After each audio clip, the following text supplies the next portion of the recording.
这是我4里球的丹药，大哥，你觉得好些了吗？是好了些，我这病一时半会儿也好不了。你以后就不要特地费力帮我找药了。小七，你也长大了，镇里还有很多事需要你帮忙。哦，对了，大哥，小凡哥哥也来这里了，好像住在三嫂的客栈里。我已经知道了。6位大哥是6位，三娘姐姐是3位，那小七你是7位妖狐了。对啊，不过我的尾巴已经没有了。没有尾巴？为什么？我本来是胡岐山的一只小野狐，可怜我很小的时候，爹娘兄弟姐妹一窝子17、8口都被猎人杀死了，我的尾巴也断了，差点活不成了。都是6位大哥救了我，带我来了小池镇。那按你这么说的话，整个小池镇都是你们天狐族了？是啊，我们天狐一族原本住在胡岐山，胡岐山被人攻打以后，上一任胡族长带我们来了大漠中的小池镇。这里有泉神水，位置又隐蔽，不易被人发现。不过我大哥喜欢中原风景，经常带我出去玩。我们就是那个时候认识了小凡哥哥。既然小凡哥哥救过你们，那咱们就是自己人了。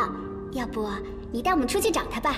不行，我只是一只法力很弱的小狐狸，我不能带你们出去玩，而且没经过大嫂同意，他很凶的，他会打我的。不要把他说的那么凶悍好不好？三娘姐姐上得厅堂，入得厨房，长得好看，修为又好，对自己喜欢的人还一心一意、死心塌地的，这么好的三娘，为什么不好好珍惜她呢？是我对不起她。她以前曾经劝我留在小池镇，可我不想受拘束，总是随性而为。之后，她又劝我不要为鬼王宗盗玄火剑，可惜我还是不顾她的劝告，一意孤行。世间之事，待到知晓结局之时，早已太迟了。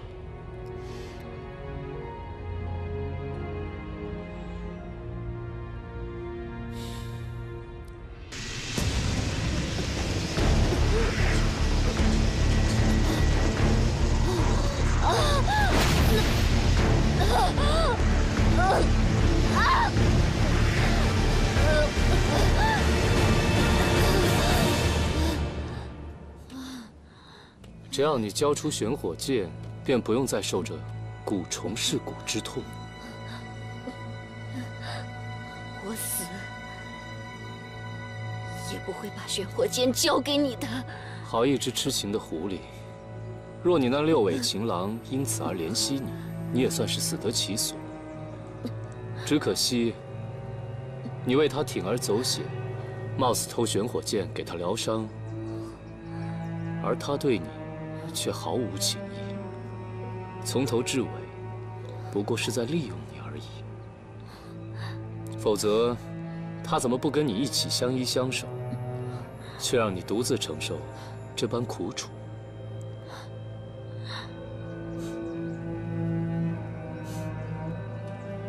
如今小池镇落得如此田地，他连面都不露，只怕在他眼中，你们不过是些无足轻重，用时招招手，弃时便如旧侣一般的废物吧。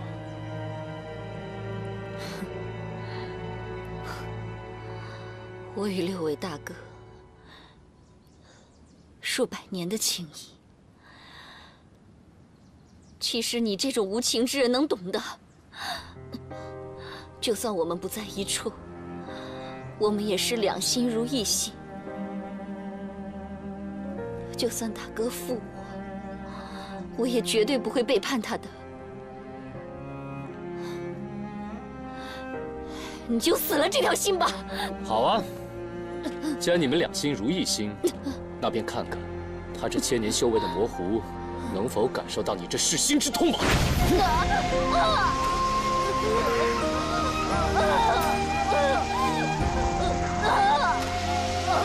够了，别再折磨他了。碧瑶，是你爹派我来取玄火剑的，你下不了手，可我却不能心软，否则，你我如何向鬼王交代？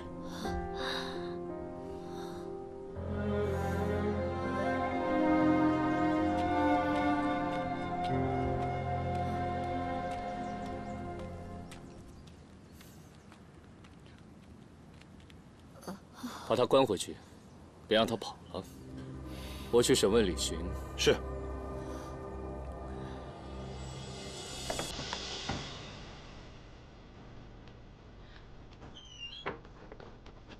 张兄弟，石头，你没事吧？没事。罗野要把镇上狐妖的内丹全部吸食，只是幸而他的妖力没有这么强大，所以才暂时留着性命，只是把他们关押起来，待挨个吸食。所以我们要赶快阻止他。等他恢复法力之后，将会有更多无辜的生灵死于他的毒手。哎呀，我明白，张兄弟，你就听我的，赶紧走吧。秦无言说，他要看着碧瑶姑娘亲手杀了你。放心，我留下，我去对付罗野。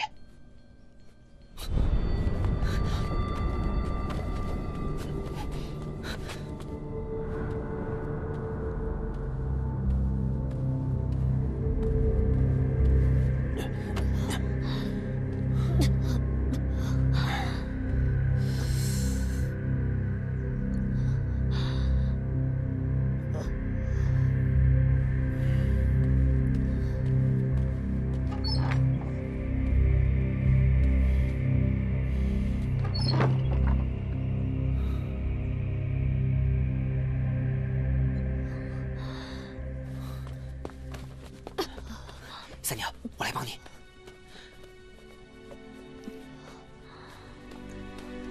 三娘，你撑住，我们一定会救你的。我的族人还好吗？洛野那恶贼心狠手辣，已经吸食了10几个狐妖的内丹了。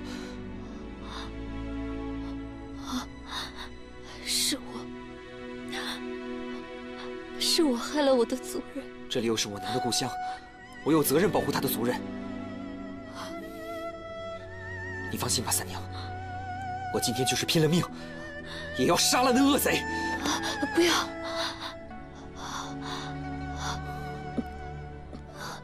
不要莽撞，只有去客栈的柜台里面拿到解药，才能解救所有的人。等妖力解除之后，我自然会告诉你关于你娘的前因后果。你知道我娘的事儿？事不宜迟，石头，你去拖住洛野，我会去拿解药。师姐，你在这儿陪三娘。你们焚香谷不是可以用火系法术寻找玄火剑吗？只要你愿意帮忙，找到玄火剑之后，我可以放你一条生路。哼，就凭你这魔教妖人也想夺玄火剑，简直是痴心妄想！死到临头还敢嘴硬，赶紧释放，否则现在就让你见你外公！就算我知道，我也绝不会将本派法宝交到你这妖人手中。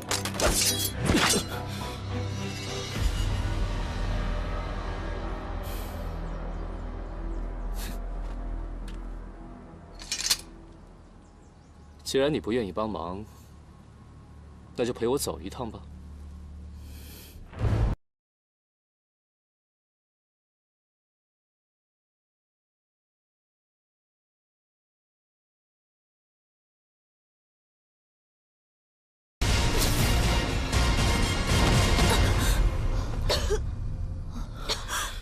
你以为张小凡跑了，就能逃出我的手掌心吗？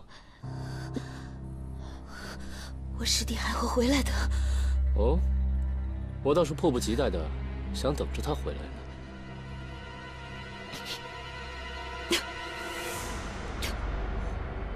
你要做什么？住手！住手！不愧是青云第一美女，有这么多人紧张你的安危。既然张小凡不顾你的死活斗胆逃跑，那就别怪我不客气了。你放开他！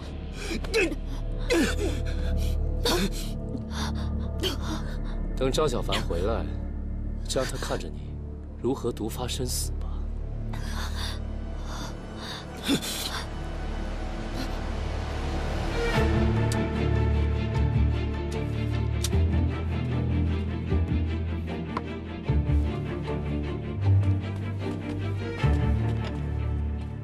留你一命，你却不怕死的送上门来。你不会杀我的，我知道。没错，我是不会杀你，但不代表我不会下手杀你的朋友。想要解药，便认认真真的跟我打一架，打赢我了，这解药自然就是你的。其实我的那些朋友也是你的朋友，林惊羽，你还记得吧？你是谁？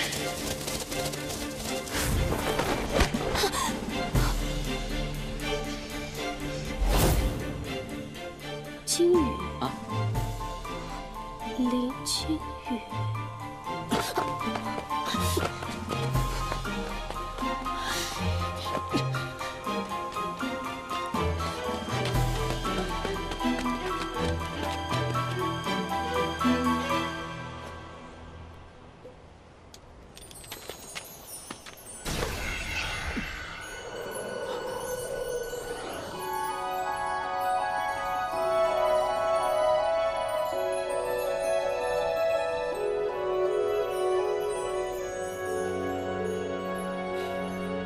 谢谢你啊，碧瑶。用不着，我只是不想趁人之危，想等你恢复之后，好好的跟你打一架。你这又是何苦呢？别废话，动手吧。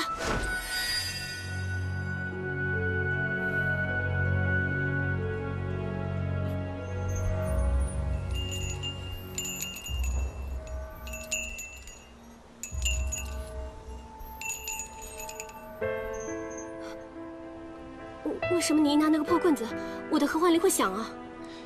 那是法宝之间的共鸣。什么意思啊？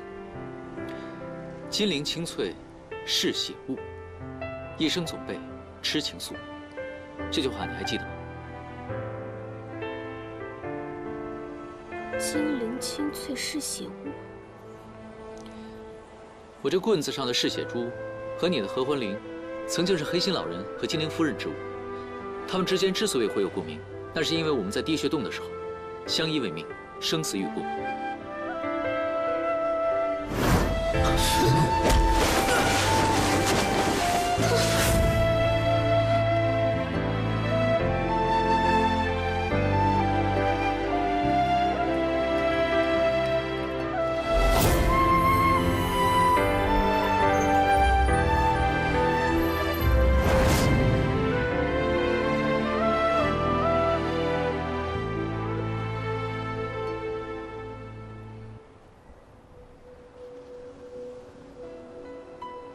满口胡言！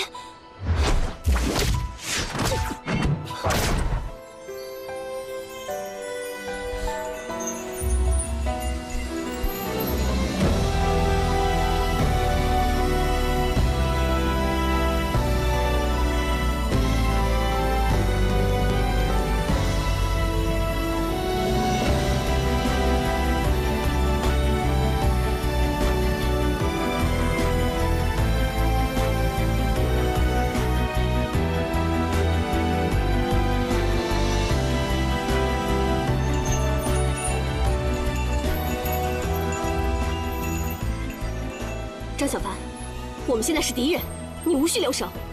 你现在说的一切，我都不相信。我不会对你下手的。废话多。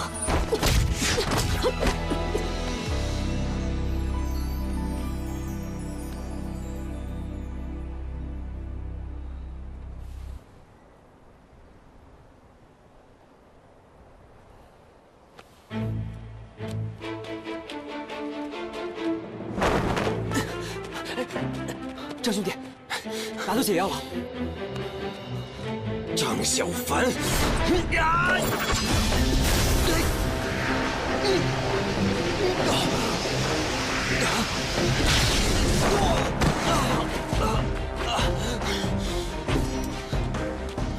是的。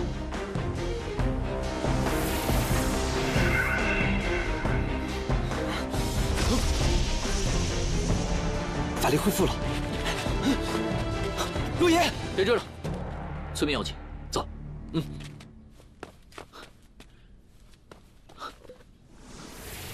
我师姐呢？三娘，我师姐呢？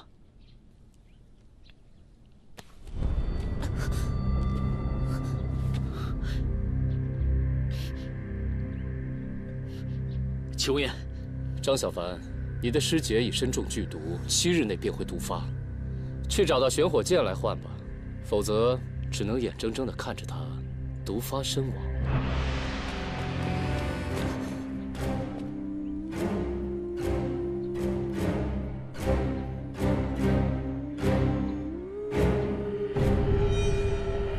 小凡，不要受他胁迫，即便是找到玄火剑，也不要给他。表，你没事吧？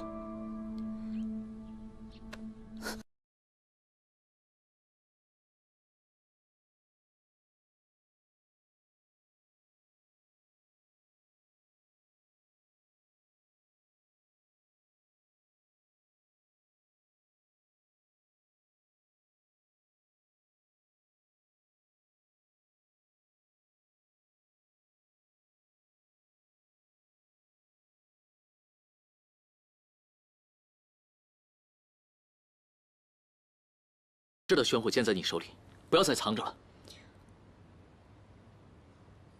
小池镇已经变成现在这个样子，是你们引来的。哪怕是杀了我，我也不会告诉你们的。三娘，明明是你先劫持了周小环，抢走了玄火剑的。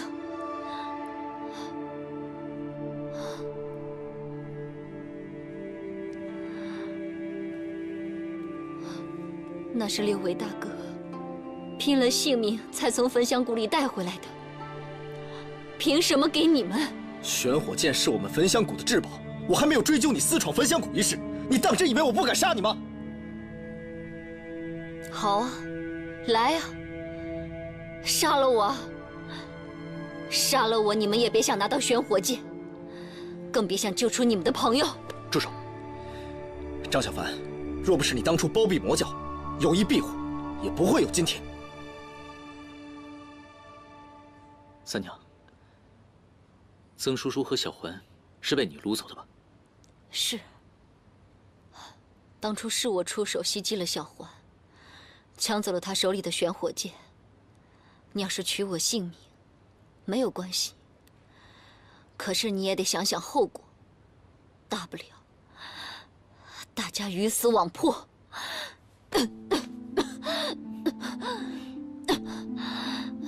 要杀要剐，冲着我来。反正我现在也已身受重伤了，还不了手。当初帮你们对付洛野，就当是我自讨苦吃罢了。三娘，现在的情况你心里应该很清楚。我不知道你们村里是些什么样的妖怪，但是他们全无反抗之力。如果洛野拿不到秦无言想要的玄火剑，他会杀掉镇上所有的人。难道这样，你也无所谓吗？好啊，就算是我现在答应你们，带你们去取玄火剑，拿到以后呢？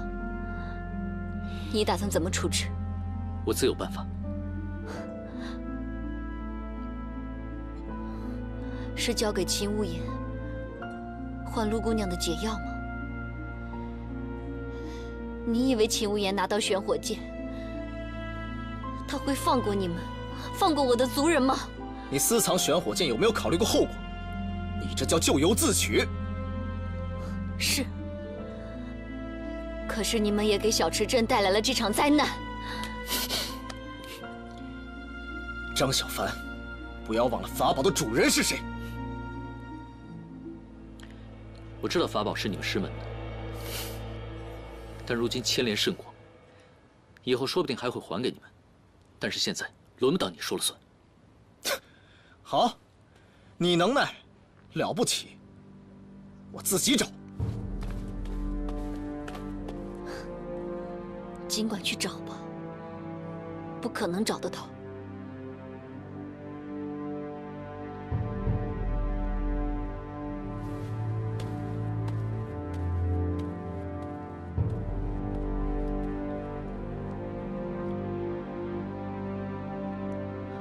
三娘，你到底要怎么样，才愿意把玄火剑交出来？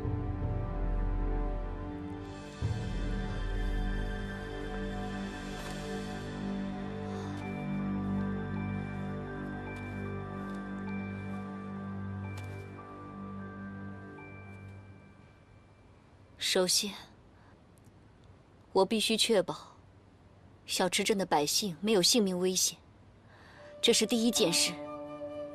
你办到了，我们再坐下来聊。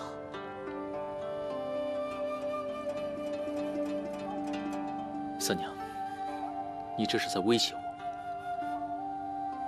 不过没关系，我一定会尽力做到。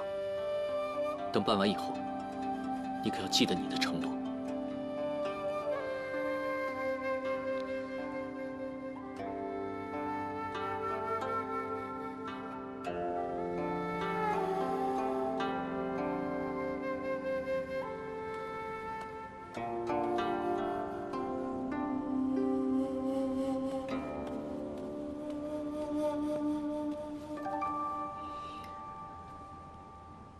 方才有一刹那，若不是李寻冲动，我本想动手。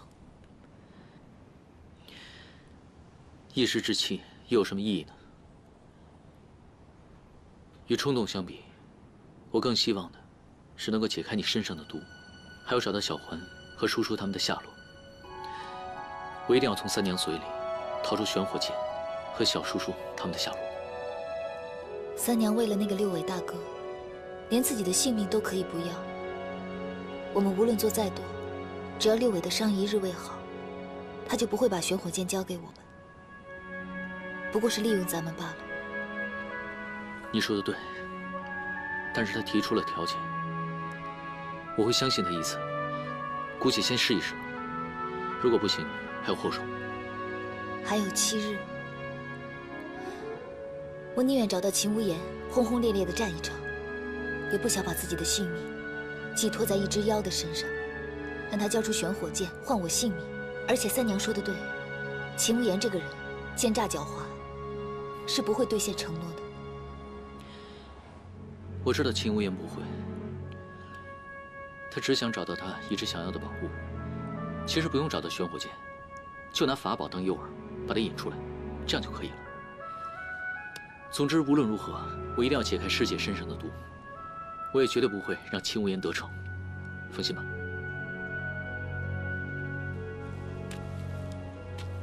怎么样？对我的安排还满意吧？张小凡担心他师姐的性命，一定会在7日之内设法拿到玄火剑的下落。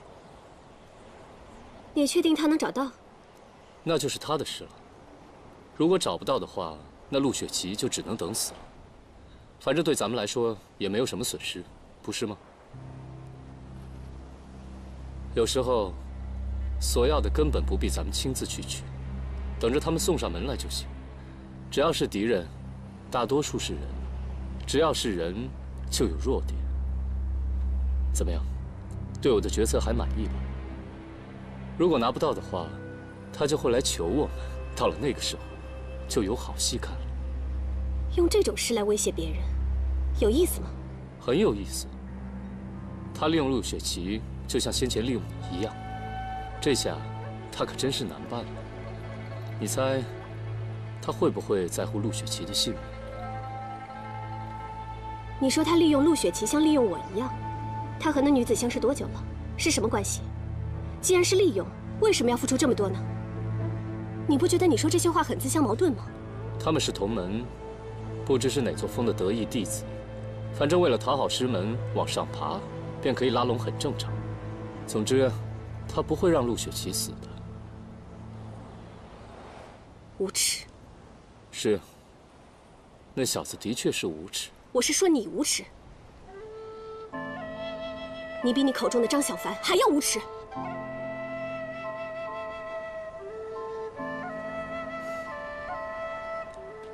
碧瑶，你该不是对他还余情未了吧？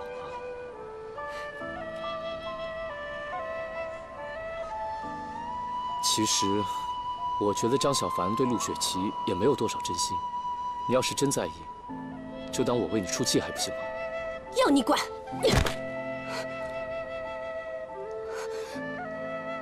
好，好，好，我知道了。等拿到了玄火剑，不给他解药又何妨？就让他看着陆雪琪慢慢的死。碧瑶，碧瑶，你要去哪？别跟着我，否则我杀了你！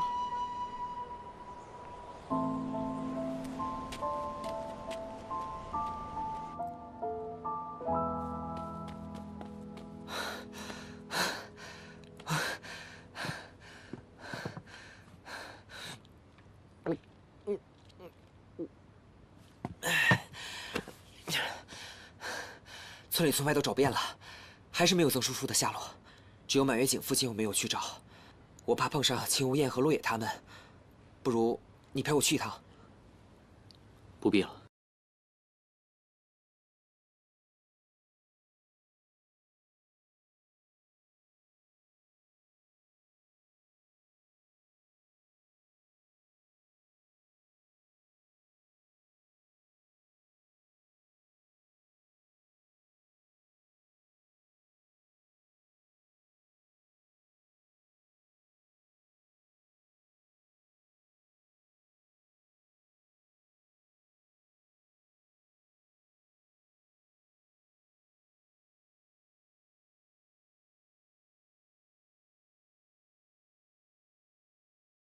以狐狸的速度来计算，这个路程不会太远，最多来回不会超过1天。为什么？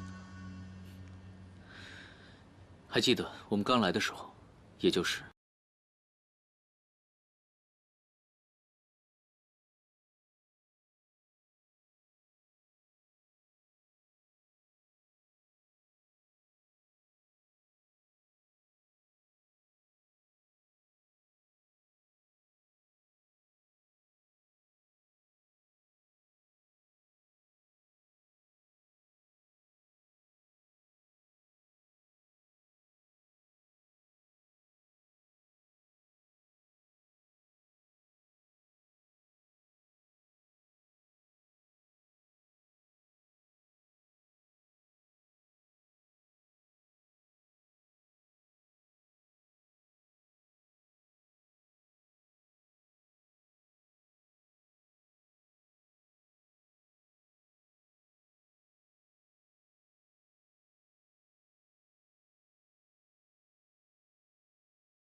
我一定会解开你身上的毒，放心吧。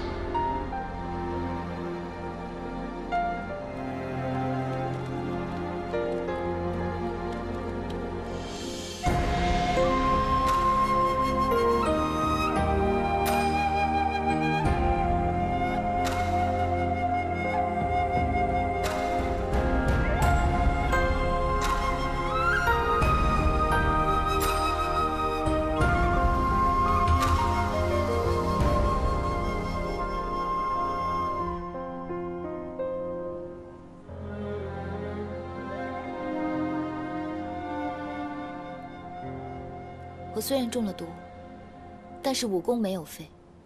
此次你找上门来，想必是做好了心理准备，是来送死的吗？送死？只要等上7天，你自然就死了。我只是好奇过来看看你，你觉得张小凡能不能找到玄火剑来换你的性命呢？你还有脸提张小凡？当初他多次维护你，几次救你性命，可现如今，你却与3番4次陷害你的秦无言混在一起，简直令人不齿。什么呀？你说清楚一点，他为什么救我的性命？我干嘛要他来救啊？你不记得了？原来你忘了，难怪。究竟他与我有何恩怨？我被他害得什么事都忘了。他和你有何恩怨，我不知道；他有没有害过你，我也不清楚。但在空桑山观星崖、万福古窟，他2次救你性命，连累他获罪于青云。此次他返回青云，会受到更重的责罚。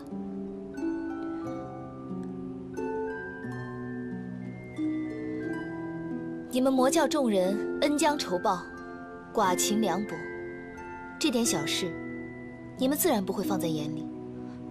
为什么？为什么我会连累他？这跟你没有关系。你说清楚一点。那我就把解药给你，秦无言都必须听我的。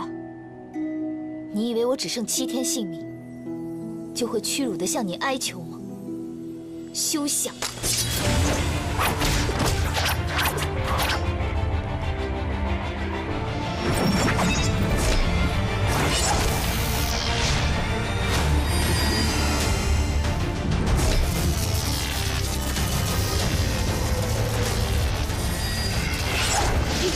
冰师姐，住手！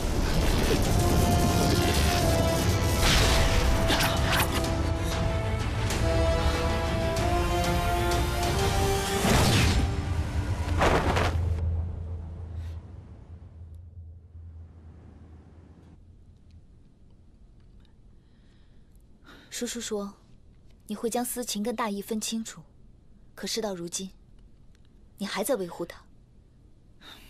师姐，他要是死了，解药怎么办？解药？我看只是找借口吧。你一而再、再而三地维护他，可他呢，却跟他的魔教众人处心积虑地害你，到底是为什么？为什么你要对他手下留情？师姐，他这一次之所以会帮秦无言，那是因为他忘记了以前所有的事情。难道你忘了，在于都的时候，他还帮过我们？这不能作为你原谅他的借口。何况他的身后是整个鬼王宗，那跟他没有多大关系吧？虽然他现在忘了很多事情，可他仍然是一个心地善良的人。这一点并不会因为他忘记以前的事而改变。好，既然你如此相信他，好自为之吧。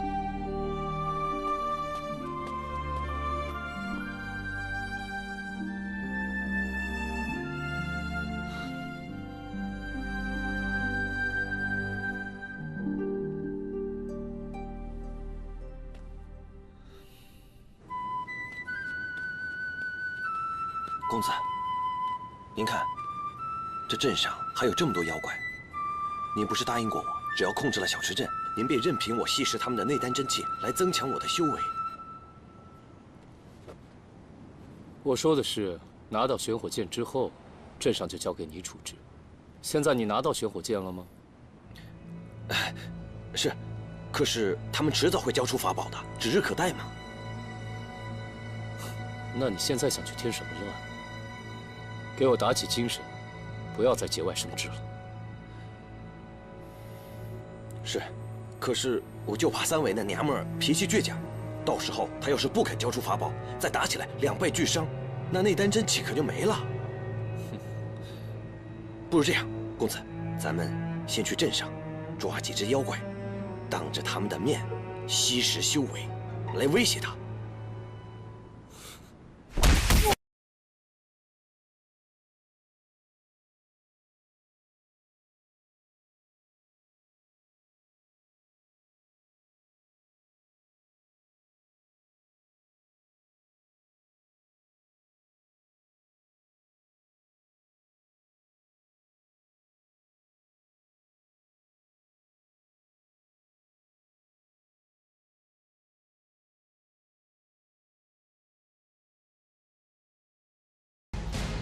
等我赤狗变强了，有你的好看！在这里没有办法做你爱吃的包子，就这些，将就吃吧。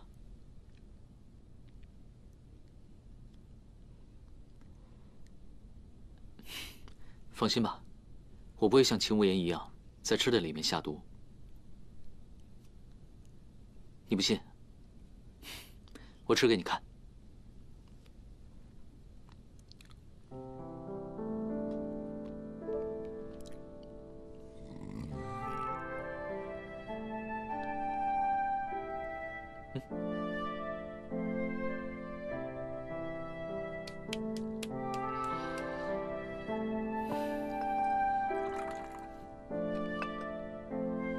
我把你抓回来，把刀架在你脖子上，你抓我回来，却好吃好喝的伺候我，你就不怕你中毒的师姐恨你吗？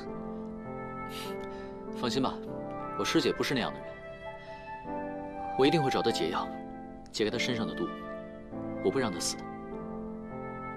倒是你，你身上的毒什么时候才能解开？什么意思啊？我身上有什么毒啊？你要是没有中毒的话，怎么会忘记以前所有的事情呢？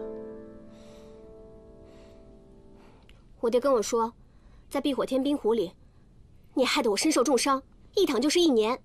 醒来之后，我就什么事都不记得了。那你相信吗？离开胡岐山的时候，你还好好的，这只是短短的1个月，你就把所有的事情都忘得一干二净。不过我不会怪你，因为你现在做的所有的事情，都不是你的本意。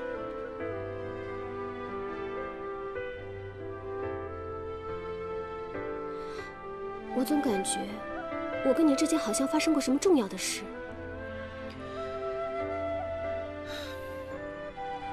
可是不管我怎么努力想，我都想不起来。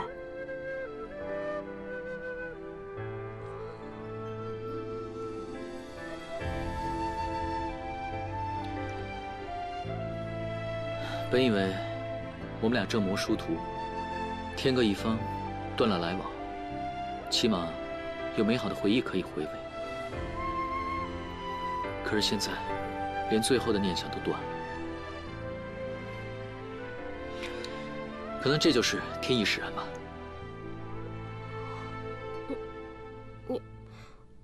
我知道你对每个人都是这样的，你只是想利用我。哼，我才不会相信你呢。是秦无言告诉你的吗？你对他了解多少？他只是我爹派来的，他的目的只有选火箭。你知道你爹为什么要选火箭吗？关你什么事啊？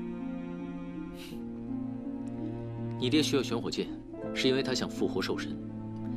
我相信里面的原因，你应该知道。兽神一旦复活，就会有更多的人死于非命。这些事情，我想你不想看见吧？就算我拿到选火箭，我也不会把它交给秦无言。但是有一件事情，我想请你帮忙，你一定可以做到。带我去见秦无言，让我拿到解药。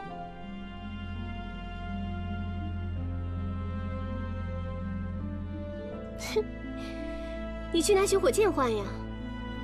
你之前不是说的斩钉截铁吗？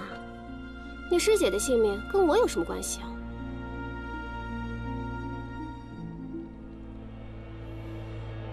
小凡，我都准备好了，出来看一下。我马上就来。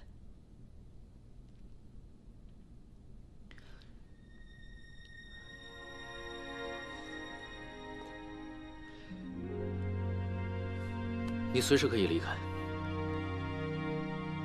如果你觉得我说的话有道理的话，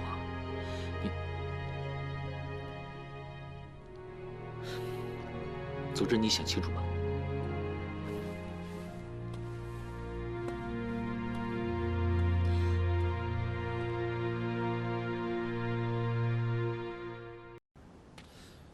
我的妖怪，我的内丹，我的修为。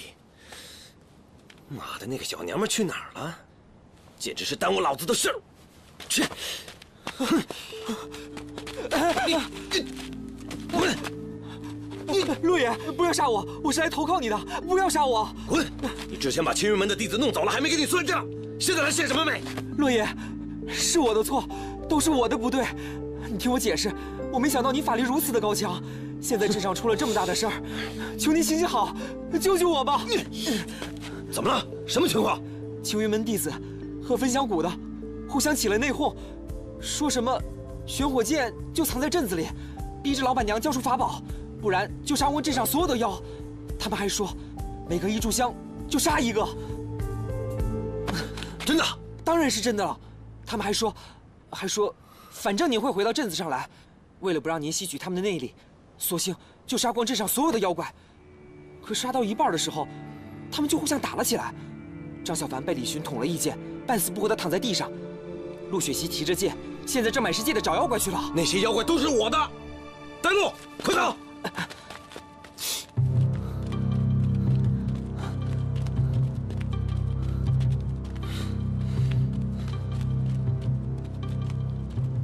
哼哼，狗咬狗，一嘴毛啊！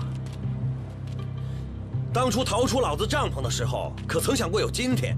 哼，青云弟子，名门正派，吸了你的内丹，不知道要顶多少妖怪！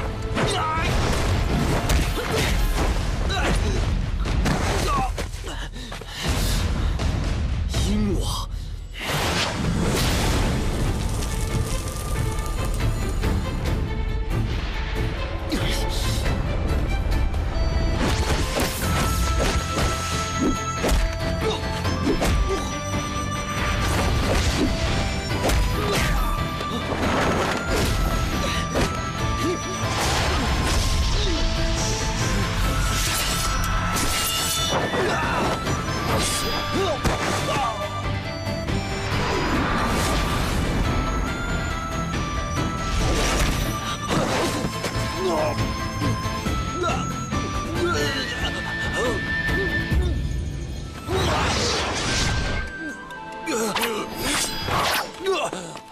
你们想干什么？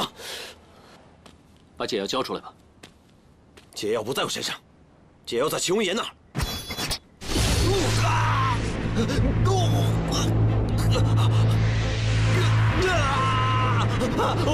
我叫！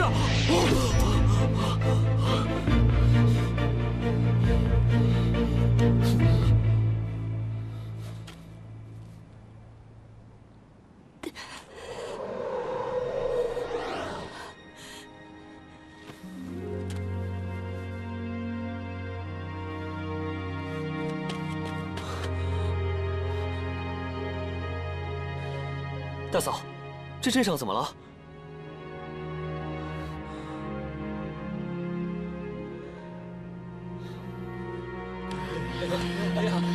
解药来了，谢谢啊，给，谢谢啊，拿好了，谢谢啊，谢谢，给，终于有吃的了。我就知道你出现在客栈另有蹊跷。我问你，那日你躲在酒窖里，小环是不是也在？你们不用再追问他了。没错，当日你们发现小七以后，我就把小环转移走了。那曾叔叔呢？也是我接走的。恩公哥哥，都是我不好，我不应该骗你的。可是如果我不这么说的话，大嫂会揍我的。你为了不挨揍，把你的救命恩人骗得晕头转向的。对不起啊，因为大哥伤得太重了，我必须听大嫂的话。不是让你陪着大哥吗？你怎么回来了？他现在伤势怎么样？我本想陪着大哥，但是大哥情况不太好，发病时间一次比一次长。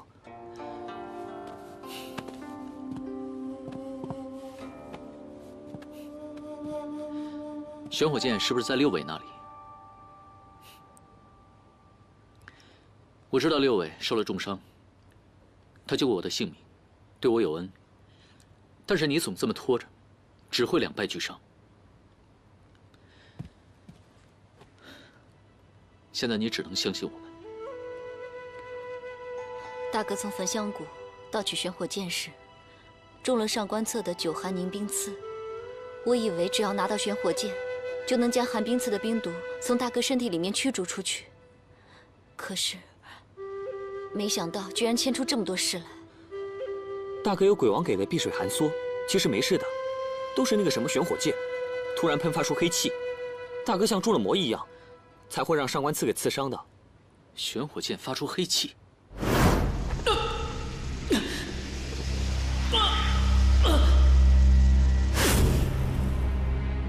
小七，你告诉我，六尾在玄火潭到底发生了什么事？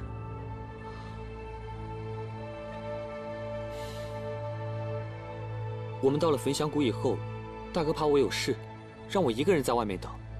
他自己借着避水寒梭进去了，之后的事，都是他告诉我的。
我们逃回胡岐山后，鬼王也救不了大哥，我们就回来小池镇了。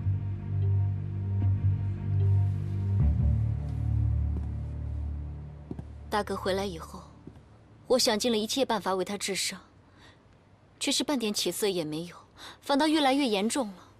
每每发作的时候，他便会性情大变，难以自遏，甚至连我是谁也不认得。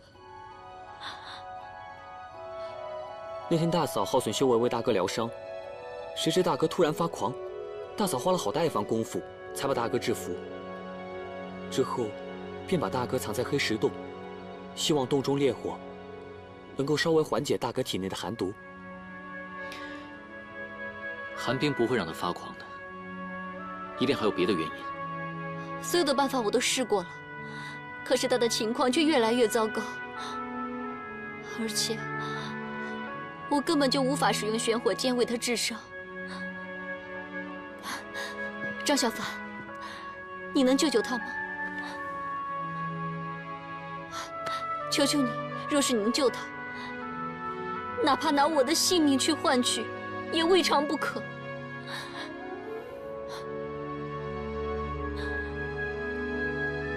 如果大哥死了，那我也……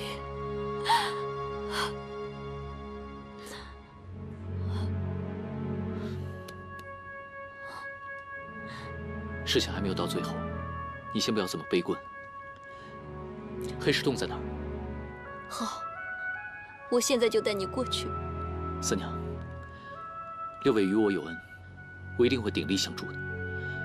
但最后不管能不能把他治好，你一定要把玄火剑交给我。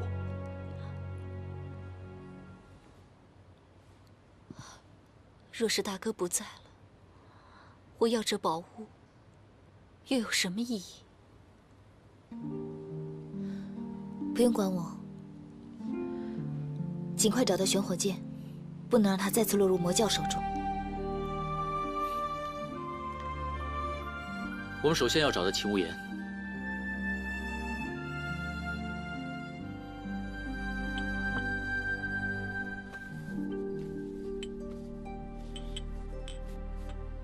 大嫂，大嫂，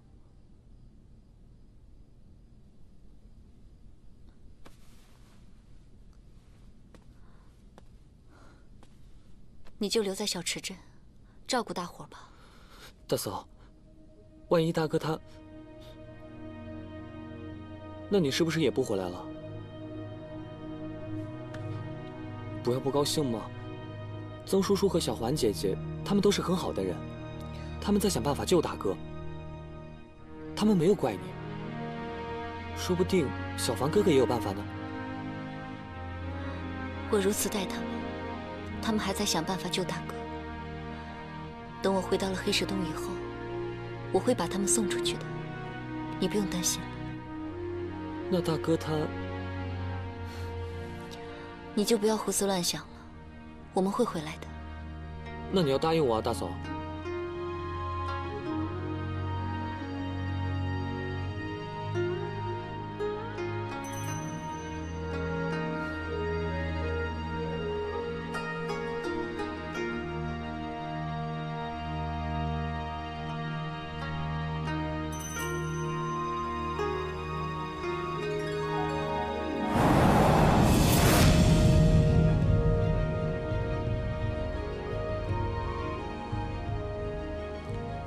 小松岗，月如霜，人如飘絮，花易伤。时数载，3000年，但愿相别不相忘。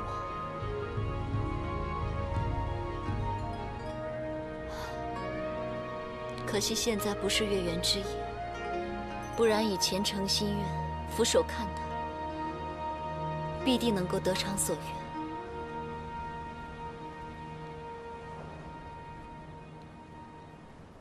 出来吧，我知道你已经跟了我很久了。果然要找玄火剑，还得落在你身上。三娘。为了取一件宝物，反倒赔上了性命，总归不值。你想救那6尾，我有的是办法，就看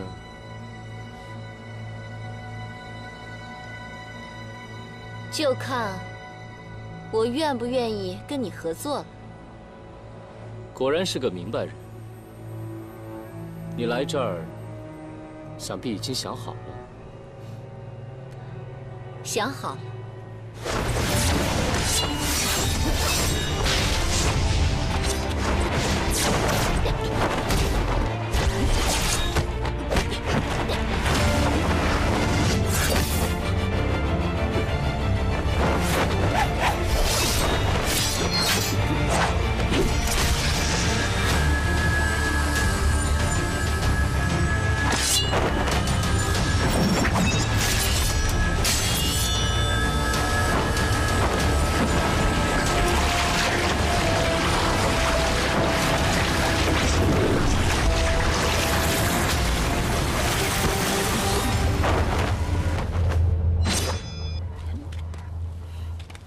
秦无言，你太大意了。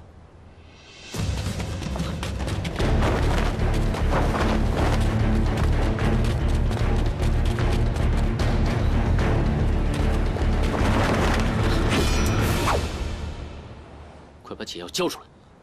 你不是有天书的吗？怎么，用不动了？3番4次坏我好事，张小凡，我早就想杀了你。 可惜了你的红颜知己，不到7日便全身腐烂，化作枯骨。你信不信我杀了你？你就算杀了我，我也不会把解药给你。等你死了，我自己送。住手！碧瑶，别跟他废话。秦无言，把解药给他。 还要让我再说一遍吗？把解药给他，快点给他呀！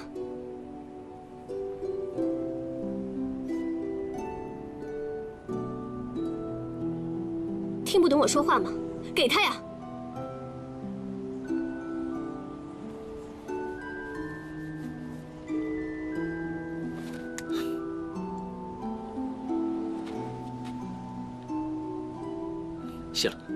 不用谢，把他放了吧。不行，为了惩处大仇未报。听我的，放了他。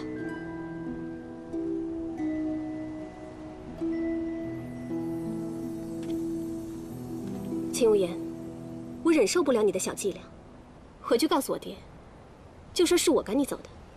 至于玄火剑，我自然会堂堂正正的拿到。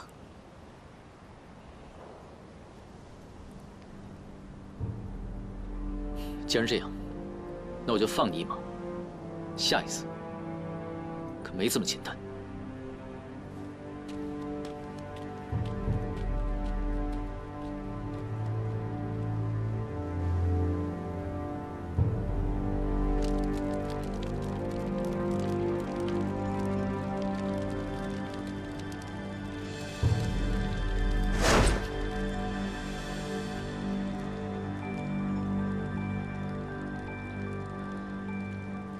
师姐，怎么样了？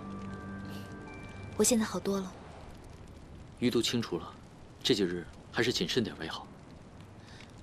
你怎么知道秦无言会跟着我们？我也不知道啊，我就是赌一把。碧瑶不见了，洛爷也被抓了，秦无言不可能没有半点反应。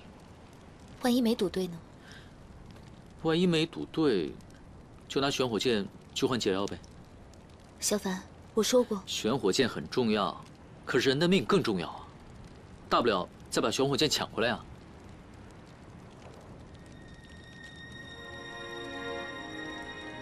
只怕你下不了这个手。我就跟他说，让他别再跟了。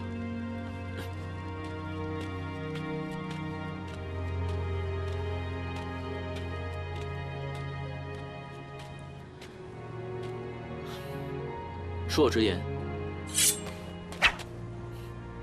继续说呀，哑巴了。张小凡，你我现在是敌非友，我劝你悠着点，等到了黑石洞抢玄火剑的时候，你别怪我翻脸无情。我知道你不会，就像今天你逼秦无言拿出解药一样。虽然你已经忘记了过去，可是你的性情没有变。你还是你。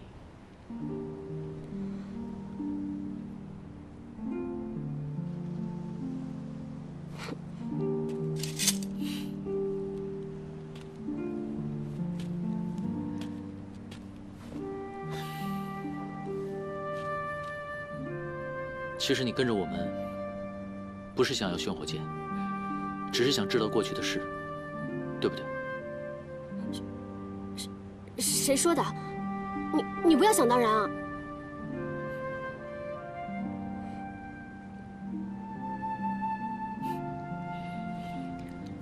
记得那一次在流星湖，也像今天一样满天繁星。可是那一次太危险了，我都没有时间好好看一看。流星湖是什么地方？定海山庄。那一次我们都很危险，不过还好挺过来了。碧瑶，回去吧，别再冒险了。我凭什么要听你的？那天在胡岐山，你自己说的。你还上过胡岐山？那天在胡岐山，你送我离开的时候说：“人生不相见，动如参与商。”既然不是同道中人，以后也没有必要再见面了。从那天开始，我就打消了跟你见面的念头。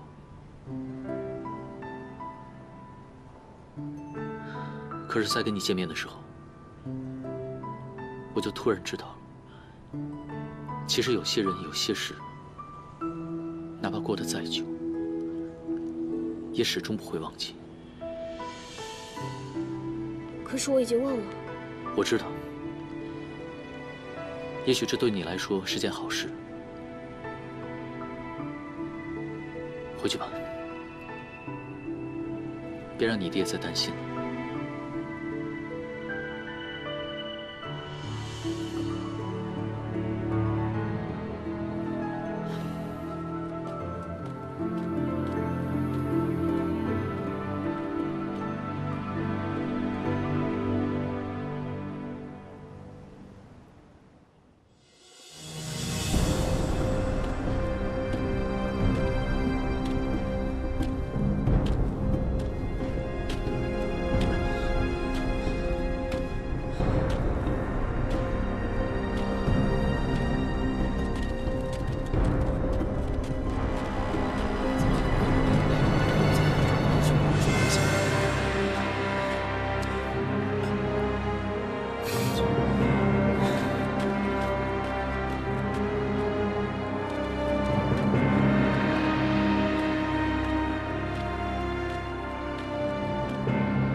师兄，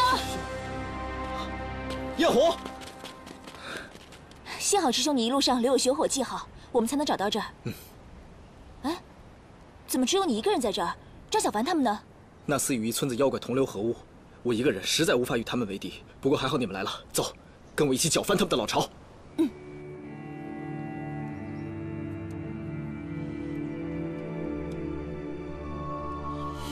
石头哥，我不知道为什么，有一种不好的预感。你别这么说行吗？这么天真活泼可爱，长了张乌鸦嘴呢。我看你是乌鸦精吧？不行，我得去看看。哎，你去什么呀你？三娘让你在这儿待着，就老实给我待着，哪儿都不准去。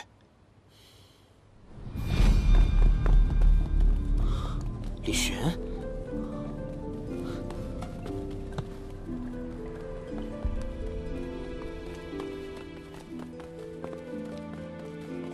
李寻，你来做什么？想恩将仇报吗？就是他吗？他是妖怪。这小子是人，就给我性命，先别动他。你们老板娘呢？让她出来说话。三娘不在，有本事你搜啊！李寻，我可警告你，不准你在镇上乱来，别的人可没惹你。小七，快跑！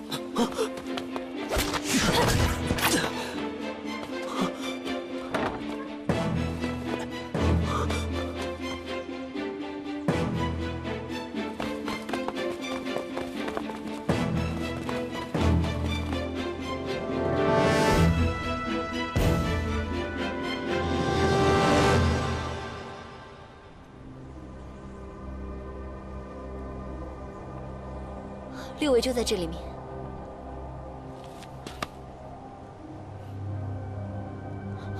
都这个时候了，我骗你们还有什么意义啊？我相信你，我先走，开门吧。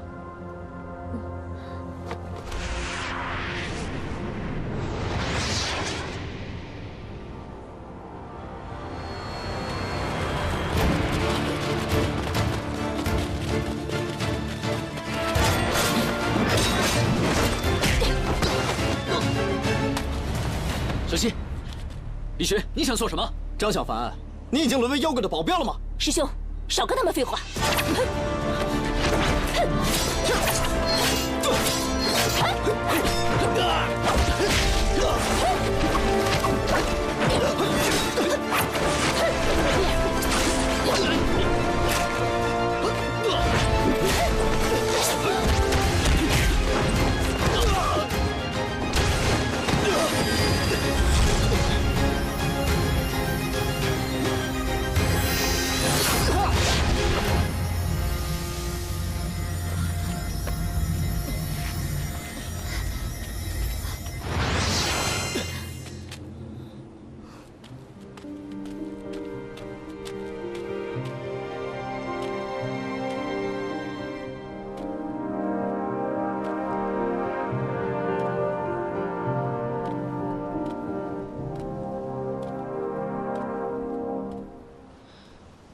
师姐，咱们走。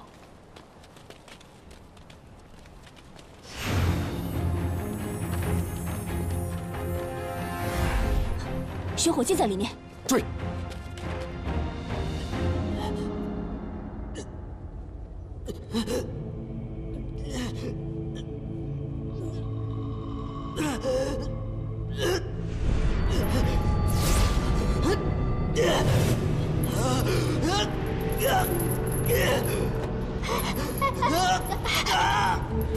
他又发作了。没事，他逃不出玄火剑的禁制的。你用那什么试一下吗？你以为我的神木咒法是大白菜啊？想用就用啊！我得等一会儿恢复法力啊！别等了，你赶紧再试一下。你们快走，不要管我！一旦被兽化了，什么法术都不管用了。不是，我倒是想走啊！你媳妇儿把门堵上，我怎么走啊？哎，小七好像去通知三娘了，她马上就会回来了，你再等一会儿。对，六伟，你撑住，我相信你可以的。你坚持住！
你快想想办法，你快降住他！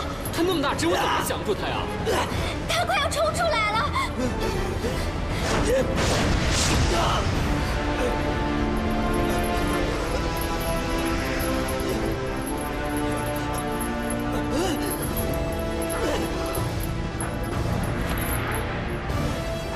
有效了，有效了！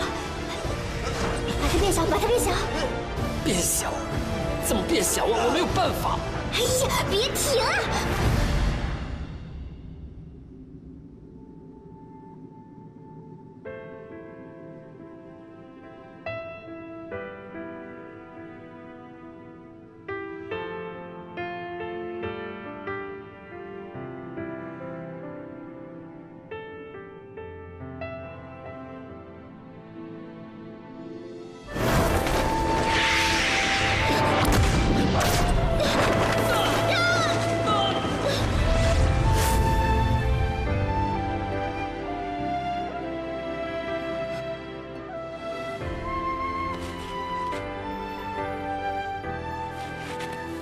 小凡，快醒醒！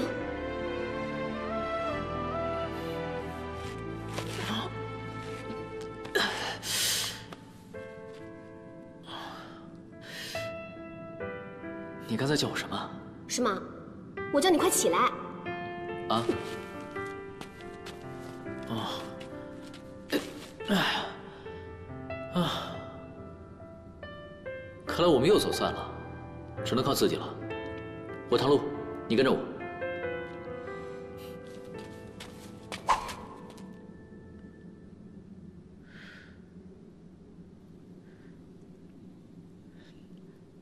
你别闹了，都这个时候了。你也实在太不警觉了。我们是敌人，敌人知道吗？你出门有没有带脑子？好，好，好，是敌人，你保护好你自己啊。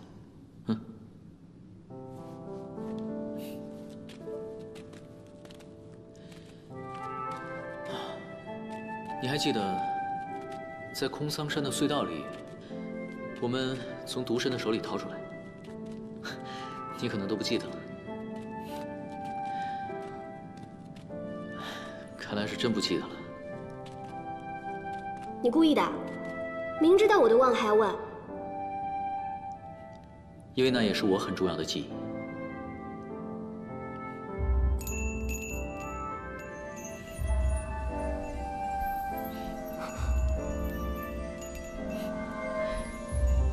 你看，我的法宝也没有忘记你的精灵。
三妹，寒冰之毒也许能够解掉，可我内心的痛苦却如复古之躯，无法消灭。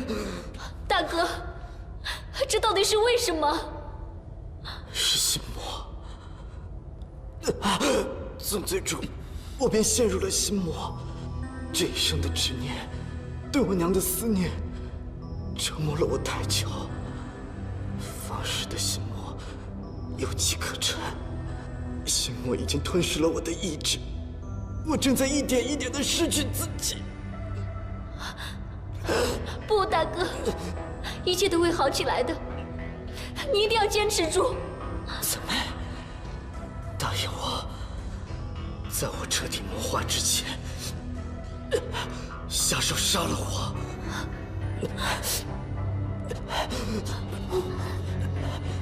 很快，就连玄火剑也禁锢不住我了。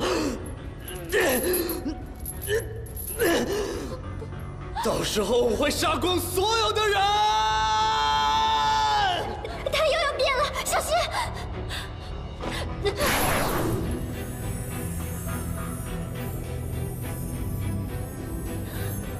我一定不会放弃，我一定会治好你的。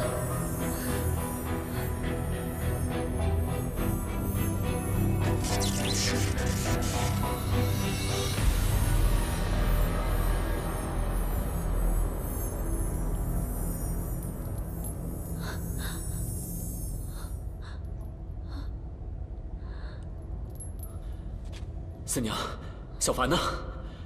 赶紧把他们接进来吧。焚香谷的人也来了，就在外头。先前他们遭到大哥胡伟的袭击，不过我知道张小凡一定能够避过的。我们现在必须把李寻的人挡在外头，才好想办法。事到如今，也只好请他出来了。这里还有别的妖吗？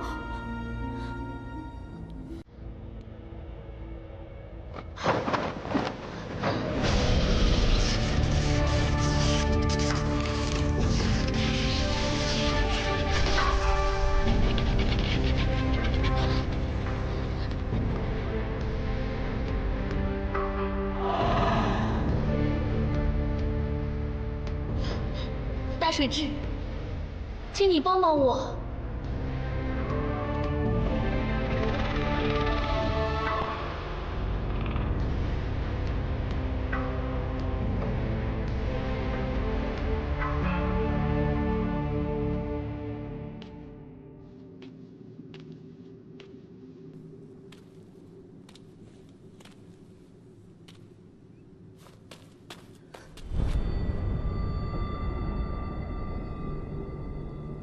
这是什么怪物？小凡，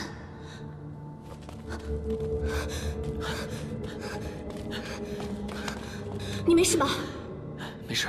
你怎么那么傻呀？刚才你差点没命了，知道吗？你笑什么？你以前也总是这么说我，连表情都一模一样。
必要。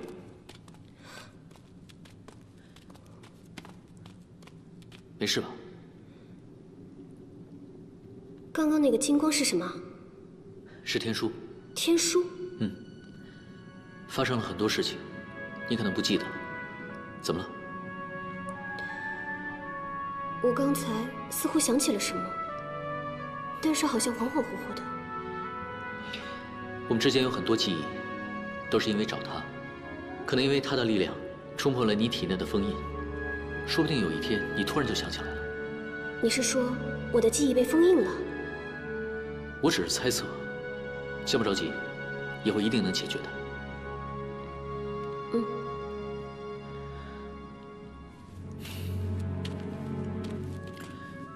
这个地方应该就是这个黑洞的最深处了。还是要小心一点，总感觉这里有危险。小心！